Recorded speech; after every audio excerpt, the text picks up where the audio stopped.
খাদিজাতুল কুবরার পুরা জীবনী পড়লাম।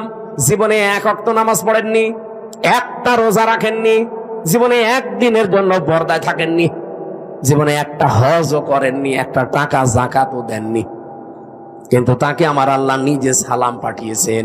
এই একজন মাত্র মহিলা পৃথিবীতে যাকে আল্লাহ নিজে সালাম দিয়েছেন, আর নিজে জান্নাতে ঘর বানিয়ে তার জন্য সুসংবাদ পাঠিয়েছেন এই একটা মাত্র মহিলা।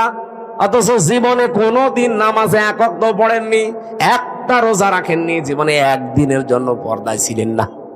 কারণ কি? কারণ এগুলো সব নাজিল হয়েছিল তার ইন্তেকালের পরে।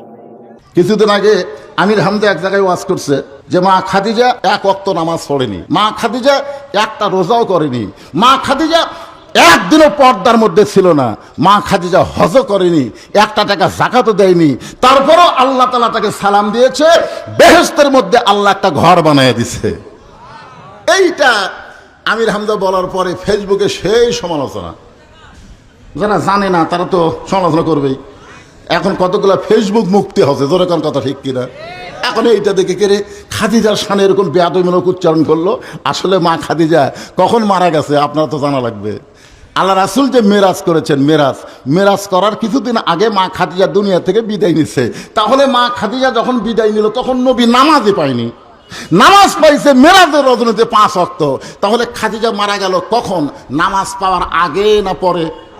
তা আগে যদি মারা যায় নামাজ কোথায় পড়বে? হিজরির 2য় সালে আল্লাহ তাআলা রোজা দিয়েছে।